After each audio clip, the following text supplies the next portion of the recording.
Okay, that works. Super. Thanks very much for the kind introduction. And I do realize that we have an all-male panel now, but I promised to make it up for you by interesting conversations, and it also being a short one. I know you all need your coffee break, so let's get going. I should go further in the middle? All right, there you go.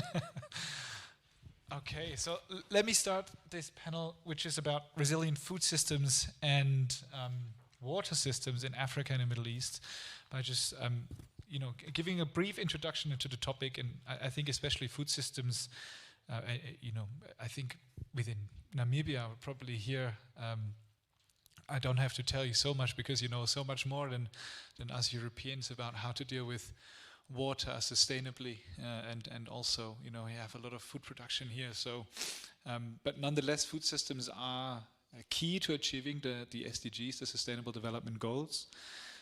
But as most of you know, their current trajectory is quite unsustainable, contributing to both climate change and biodiversity loss. At least 1/3 of the total global greenhouse gas emissions from human activities can be traced back to the way food is produced, transported, or packaged.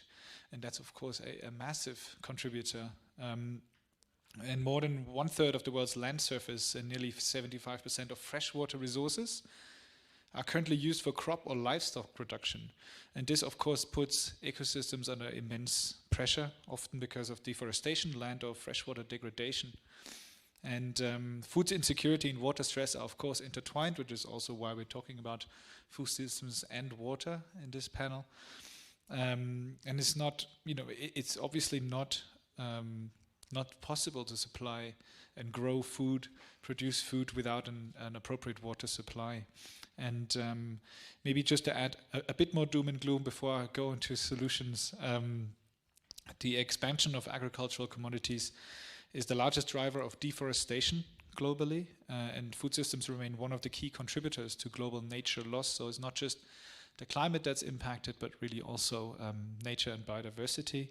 And to really zoom into Africa, around 6.6 million square kilometers of African land is considered to have been degraded by overexploitation, pollution, and erosion, leading to a significant loss of biodiversity and ecosystem services. And this pressure will only increase because, as many of you know, the African population is projected to double to 2.5 billion people by 2050. And now a lot of people think about agriculture when you talk about food systems, but I also want to highlight that food systems also include seafood. So the impacts are not only felt on land. Mangrove forests, for example, are highly biodiverse ecosystems at the coastal areas, and they're very effective carbon sinks, but they're also subject to degradation, deforestation, and to a large extent that's driven by aquaculture and agriculture development. And the rising global seafood demand, with a rising global population, accompanied by economic and political support for its development, has led to the large-scale clearing of mangroves, especially in Southeast Asia and West Africa. So once that happens, in addition to losing highly effective carbon sinks, this also impacts coastal communities significantly, as mangrove forests provide storm and flood protection alongside building habitat for juvenile fish, so it also impacts local fisheries. So removing mangroves from the coastal area is not often a very good idea. And now let's get back to the topic that we're all here for, finance. So how does finance fit in? Obviously, food systems are critical to addressing all major development challenges, and the transition towards a sustainable food system requires up to $350 billion per year until 2030. And as you might expect, public finance resources are a lot under pressure, so they won't be enough on their own. And so the private sector really is essential to fill that funding gap to support a rapid transition of food systems, and especially those financial institutions with a big exposure to agriculture, agri-food sector, or seafood need to step in. And UNEP is doing a bit of work on this topic On the one hand, we're part of the so-called Good Food Finance Network, a cross-disciplinary initiative that promotes investment and providing finance solutions for sustainable food systems. So we lead the GFFN's leadership group on target setting, also referred to as the High Ambition Group, which is taking action in the sector to set and implement targets that contribute to the transition towards sustainable food systems. And that's working with banks, insurers, investors, corporates, and others.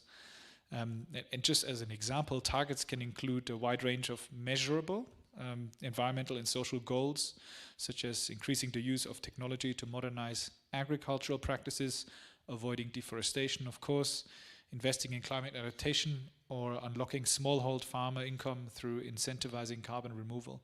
So it's quite a wide spread of solutions that are proposed there. Before I invite my two speakers up to the stage, I just want to also mention that we at UNEP lead a working group, a practical working group of around 70 to 80 institutions now that look into sustainable seafood finance. And as part of that, we're also kickstarting a seafood investor engagement project together with WWF and other partners. And if you're interested to learn more about that, feel free to approach me later. But without further ado, and to learn a bit more about what's happening on the ground, we'll hear from two excellent speakers today. So please extend a very warm welcome to Hauke Dahl, who is the scaling lead for East and Southern Africa at the International Water Management Institute.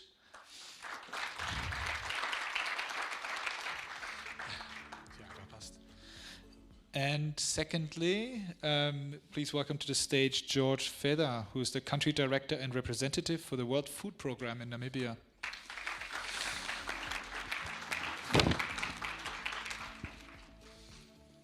Welcome both. Thanks for being here. So yeah, we'll keep this quite fluid, I think. So let me dive right in by asking George the first question, if that's all right.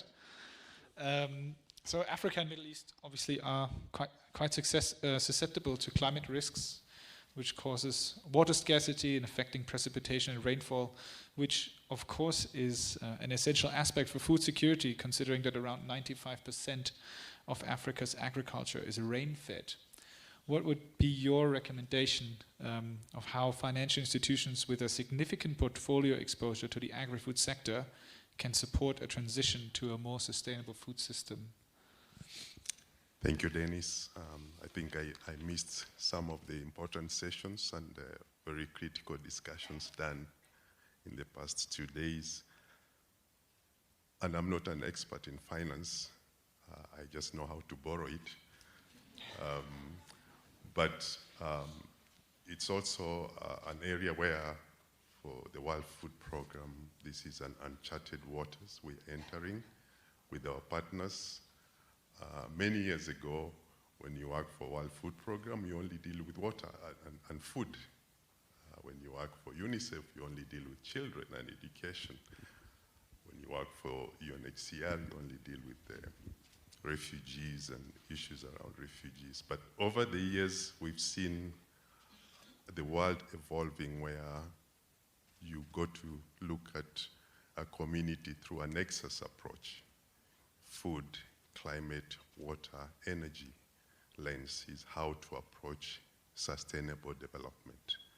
And so this is a very timely discussion to look at how do we also look at a community not as a problem, but as an investment.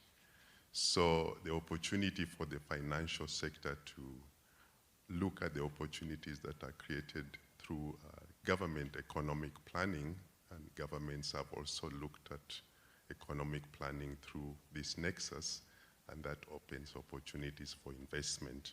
So that, I think, will be one of the best, I should say, space for the financial sector to be adventurous and go into this space more. And then secondly, the scale is tilting. Gone are the days when government was responsible for everything to do with agricultural production or making food available in the country. These days, the government is saying we want to work with private sector. And so if you want to work with private sector, you have to bring on board financial investments. An example of this, one example I can give is in southern Madagascar, where World Food Programme, FAO, UNICEF, and other organizations have come together to create a rural development program that encourages food production, offers a facility for health services, as well as support to farmers. But that project has attracted financial investment to do road construction because it's not easy to access this particular area. And so that is a connection that financial investments have to bring in. So there has to be that, shall I say, appetite and adventurousness of the financial sector to get in, the same way that in the UN, World Food Programme and others, there's also an adventurous pattern of opening up to thinking out of the box, working with partners that also are involving insurance and financial sector into their business. I never knew about all these risk insurance programs until I started talking to Namibia about what are the possibilities of introducing some products in Namibia, and I think that conversation is still going on, so that the community is seen as an investment rather than problem. So I don't know, Dennis, if I can just wrap up with the other 3 points around the spheres influence. Good. So we are looking at how do financial, including insurance, sort of patterns enter into the sphere of food, water, energy, climate more than now. I think the first sphere of influence is the consumer. And as my previous colleagues in the panel spoke about, the people. Consumers are driving demand, which will attract more investments and more insurance requirements. If you look at the current, let's look at people who go to the gym these days. Gone are the days when you go to the gym, you only find a treadmill, a roller machine. These days you find on the other side there's a shelf which talks of nutritious mopane powder, nutritious moringa powder, nutritious spirulina powder.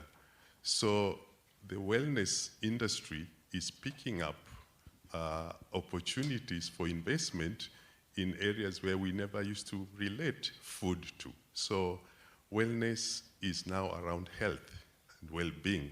So consumer behavior, consumer preferences are also driving the food industry, but also the health industry. And so some of these service providers to these industries are service providers that have credibility to access banking and insurance products. So I think there's a very good interconnectedness there that we have to expand upon. The second one is innovation. If you look at, let's take Africa, for example. We hear of e-commerce platforms like Jabu, Jumia. There's a new one in Namibia called Tololi. And in Namibia here, Tololi, in Vambo tribe, it means a trolley. So, and these are technologies that have come to really fill a big gap because since I came to Namibia, the biggest problem I had in the beginning was farmers don't have market access. But you hear that e-commerce is now trying to fill that gap, where my friends, Mama Regina in Katima, who used to not to have access to a market, opens an account on the Tololi platform, and the Tololi platform organizes to go and pick her products to the market. Now, Mama Regina cannot get a loan from a bank to increase the sale of her product, but the Tololi e-commerce platform has direct contact with the bank, so they can resolve the problem for her without her having to get a loan. So there is these opportunities that are coming up, that technology is bringing up more solutions. And then lastly is the shift of banking and insurance companies from corporate social responsibility to corporate investments, so that, you know, and I'm sorry if I'm stepping on any feet, there are those days when around Christmas, you'll see a lot of companies running to villages to give blankets, shoes, Christmas presents, and then they close their books and wait for the next Christmas. And that's a lot of money. So instead of spending unsustainably, how about investing a project, water and food production project, that actually makes the community invest more into that project, reap benefits, and that benefit can even buy insurance from the same organization. So these are the sustainability models that I think we have to be bold enough to take that space. So I think I'll pause there for now. Thank you. Thanks so much, George, for that, for the examples especially, and also what I might consider life advice. Be adventurous, step on company's feet, and go to the gym. Is that true? Good. Over to you, Hauke. You obviously work kind of at the nexus between water and food systems. So what are some of the innovative, either financial mechanisms or maybe ways to collect maybe much needed data as well? If you can talk to that on these topics. I know you're quite involved with digital data and tools related to water. So if you can share a bit about that, it would be super. Yeah, absolutely. Thanks. And thanks for the great introduction just now. Just in terms of diversity, I think at least according to UN taxonomy, we both are still considered youth, so we're in the clear. Yeah, I'm Hauke. I'm an agriculture researcher, and just to address that, some people in the room might consider research in this whole dialogue a little bit the odd one out. I'll give a little bit of context. So as the International Water Management Institute, we are a agriculture research for development organization. We're part of the CGIAR, the world's largest agricultural innovation network and a decade-long partner of IFAD, WFP, and the FAO. And our bread and butter, essentially, what we produce is knowledge, right, that benefits and improves food, land, and water security under a changing climate. As such, we are a donor-funded organization, right? Most of our funding happens through research grants, and we package our benefits in the form of research outputs, peer-reviewed publications, policy advice, and so on. And our aim is to improve water, food, and land security. But a big challenge that we are facing is not the quality of our research, but the scale, right? We're 10,000 people in the organization that work on research, but there's also 800 million farmers. So I don't want to display the entire research portfolio that IWMI has, obviously, but I do want to mention one of the programs that we're running, which is the Food Systems Accelerator, for instance, where we identify and we support climate-smart agribusinesses that work on exactly this nexus, and we work together with them in the form of capacity building and research and capacity grants to take up the innovations that we produce in-house. These innovations that we have could be technical innovations like off-grid solar irrigation pumps, management innovations such as integrated aquaculture and agriculture farming systems, but also digital or financial solutions like alternative credit scoring systems that help us identify the bankability of smallhold farmers. We also have one-stop shop insurance products that we implement with technical developers in the market, as well as big banks, where we say, okay, what happens when flood and drought hits marginalized communities, and how do they have a way of expressing themselves? We supplement that with data, and we also work with other partners in the CG universe to provide high-quality drought-tolerant seeds or other agricultural inputs to help them bounce back better from the repercussions of climate change. So essentially what we want to do is, together with finance and private sector players, as well as with public sector actors who have an interest in the sustainable development of food systems, to create this triple win scenario, right? For us, because we want to scale our research, we want to have better indicators than the Google Scholar score, yeah?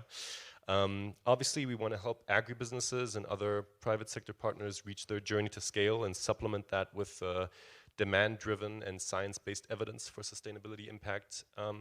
And what we also want to do, and which is basically the reason why I'm here, is we want to help inform and work together with the finance sector. We want to provide a pipeline of vetted agribusinesses. We want to inform decision-making, and we want to be very clear that systemic data coming out of climate can help financial decision-making in the market. I'll leave it at that. This sounds super useful. Do you get any interest from financial actors already, or is that something that you're struggling with? And if so, how can we get your work together with financial institutions? I'm German, so I'll be blunt and direct. Interest, yes, totally. I mean, everybody loves the idea to work with credible organizations that provide science to support their agenda.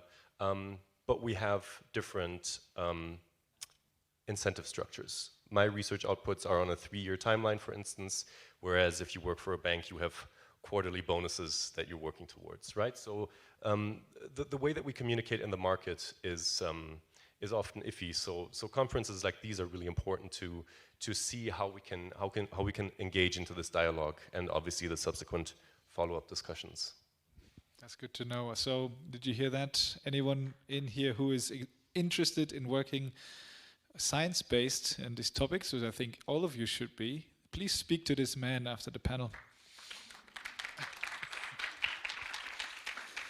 And I do realize we're a bit short of time, on time, but I do want to leave a bit of time for questions from the floor. So I might pause here before asking one last question to my panelists. Are there any questions from the audience?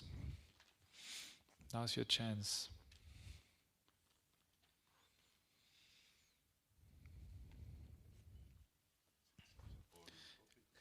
Yeah. Oh, everyone's needing their coffee shot. There's one here. 1 second. You have a. Yeah, let's go. You're getting a mic. Thank you. Harald Schütt is my name. I always wonder why Africans implement European solutions for African problems, especially in the area of food. I share the nationality with Hauke, and when those Germans came, and we are both even coming from the northern part of Germany, and many of those people came here, they came also from our area, which is very wet.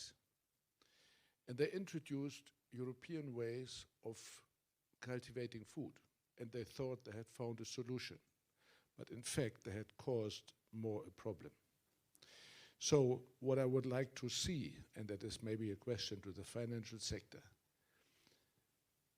I have to make one more remark. The arrogance of those people coming from far was that they said, Africans, they're not productive. They cannot produce, which is utterly stupid, because had Africans not been able to feed themselves, they wouldn't be there anymore. It's quite logic, isn't it? So the question I have to the financial sector is, why do we not start at that level of food production where people are really good at, and that is sustainable level of food extraction? Why do we not teach people to, for example, produce double as much as what they can eat? And then install small markets. We have some in Windhoek already where you can buy directly from the producers. Why do we not have that in Oshakati and Ses and Katima and Rundu, where people from the region produce what people from the region are used to eat and are able to conserve and deal with? Why do we not facilitate these processes and instead finance something like Agribus Dev, which was a bankruptcy from the beginning, and AMTA, which is stupid nonsense? Thanks very much for that intervention. I mean, as a biologist, that makes sense to me. You need to be aligned with the ecosystems and environment that you have, rather than forcing your will into it. That never works. But are there any? Yeah, Hauke, you want to respond, please? Yeah, absolutely. And you raise a couple of really, really important points. And tapping into the Germanness. We come from a country where roughly 3% of the population works in agriculture and adjacent sectors, right? Our agricultural sector is highly mechanized, it's globalized, and as Dennis also underscored, it's really bad for the environment. Depending on which country you look at, in sub-Saharan Africa, roughly 40 to 80% of the people work in agriculture, the majority of the population, if you want to say it. And it only contributes to roughly 15% of the GDP, right? And we see and we catalog that there's many innovations happening locally that we want to support, and we see that especially the SME sector, and now to a very large extent also agri-techs and fintechs venturing into the ag space, are really the hidden champions, the backbones. We've mentioned M-Pesa a couple of times. I've spoken about Bankly in Nigeria. There's so many really innovative solutions to support African agriculture from the bottom up. But the problem isn't the innovation itself, it's financing, right? I mean, for us to take out a loan in Germany, we pay 3% interest rate per year. That is unimaginable here in Africa, right? At least, I don't want to generalize too much, right? And also the cost of investment is very high vis-a-vis the ticket sizes that you have to spend. The average African agri-SME looks to 50,000 of up to $2 million US in investment size. The due diligence that you have to invest, the risk analysis, all that inflates the cost of investment so that it becomes highly unlikely for you as an investor. So these are the kinds of challenges that we should be looking at, rather than to say, you know, we have to reinvent the wheel again. And I think the development sector has quite a track record of that, and I think we should focus more on the financial solutions to support what already exists. That makes a lot of sense, and I'm adding 2 more things to my life lessons list. One is don't be arrogant, and the other one is learn from locals, I think. So we've got 2 more minutes. That means I'm going to ask you for one key takeaway from each of you for the audience. George, do you want to start? Yeah, thanks. And I like that last question about the reality of how Namibia is approaching its food systems. And I think that is one of the takeaway that we have to do things differently. And I think it's a big opportunity for the financial sector to also be adventurous and use research and learning from institutions like my friend Hauke is, that provide data to show that you can actually, for example, 2 months ago we had an expo together with partners in Enana, in the northern part of Namibia, and you realize that when you have a product that is indigenous foods, that is packaged nicely. I don't know, when people see mopane worms, most people don't want to eat it. When people see some worms that are not things that you want to see crawling, you don't. But then during this expo, there's a service provider who packaged them into a muffin for breakfast. And within half an hour, it was finished. So how do we beautify food that is also indigenous foods, that is produced locally, and then how do you bring in investments to support these organizations? That's what drives a change in the food systems. But again, the same question is about how to be adventurous, because it's not just the food industry, production and consumption, but also the finance sector has to be a bit adventurous, because I am learning this from some of my colleagues and partners that it's easier to call a bank 2,000 kilometers away to get a loan for a very brand new car than it is to get a loan to purchase 50 cows for milk production, because banks have put certain restrictions that agriculture is too much risk-oriented than somebody wants a luxury car. So again, how do we shift our mindset and our practices, not just in the way we produce, but also where we exercise our financial products? So thank you. Thank you so much. Hauke, any last words? Sure. I see that I have 20 seconds, so I'll be very brief. Yeah, I mean, in the spirit of this dialogue, I guess the main recommendation would be to embrace complexity within your own organization as well as with others. Be clear on what you do, on how you communicate it, obviously in a very selfish manner. If you want to know anything about food systems research, feel free to reach out. But yeah, keep the conversation going, I'd say. Super, that's perfect. And we're perfectly on point. As also a fellow German, I can appreciate that. Thanks, everyone. Thanks to the panelists. Thanks to the audience. Go get your coffee.